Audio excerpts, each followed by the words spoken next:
Hello student, कैसे हो आप लोग। आशा करता हूँ बहुत अच्छे होंगे। आज मैं इलेक्ट्रोस्टैटिक्स का 5th क्वेश्चन करने वाला हूँ। देखते हैं क्या अप्रोच होनी चाहिए इस क्वेश्चन की, क्या कहने वाला है और इसको कैसे सॉल्व करेंगे। तो क्या लिखा है कि when a glass rod is rubbed with A silk cloth A charge appear on A both, यानी कि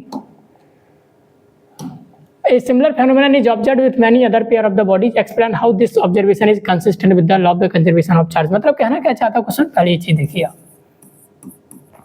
क्या है कि बोले सर कि जब भी किसी भी ग्लास रॉड को, यानी जब भी हम कोई भी ग्लास रॉड, अभी आप देख लीजिए this is the glass rod, इसको यदि मैं सिल्क के क्लॉथ, ये मान लीजिए सिल्क का क्लॉथ है, this is the silk cloth, this is a glass rod और दिस इज सिल्क क्लॉथ। अभी एक काम करिए, अभी एक ग्लास रॉड है और सिल्क क्लॉथ है। अभी इस पर नेट चार्ज कितना है, बोले सर इस पर नेट चार्ज है 0 और इस पर भी नेट चार्ज कितना है 0। तो अभी दोनों को मैंने कुछ रब नहीं किया, बिल्कुल दूर दूर रखे हुए। इस पर नेट चार्ज कितना है 0, इस पर भी नेट चार्ज कितना है 0।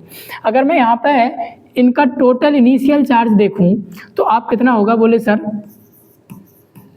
इनिशियल टोटल चार्ज, तो दैट इज इक्वल टू, इसको मैं डिनोट कर देता हूँ क्यू आई से।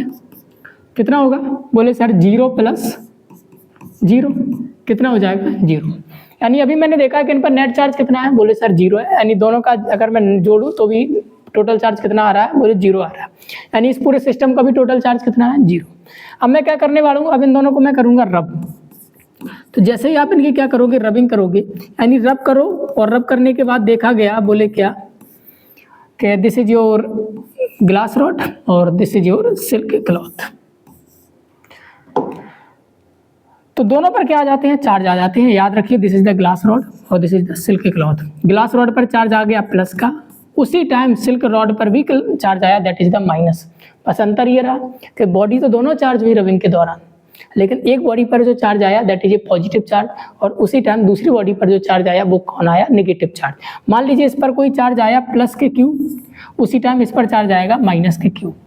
यानी अगर मैं रबिंग के बाद देखूं तो फाइनल चार्ज कितना होगा, बोले sir final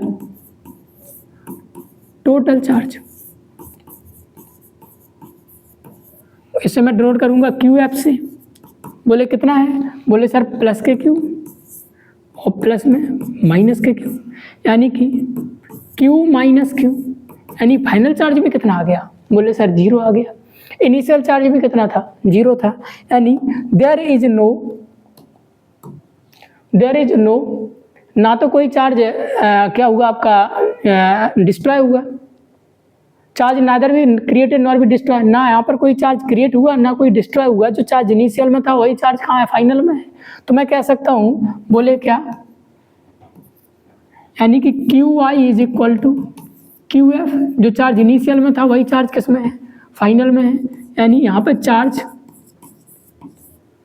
neither create nor destroy. यही तो आपका क्या है, this is the conservation of charge, conservation of charge.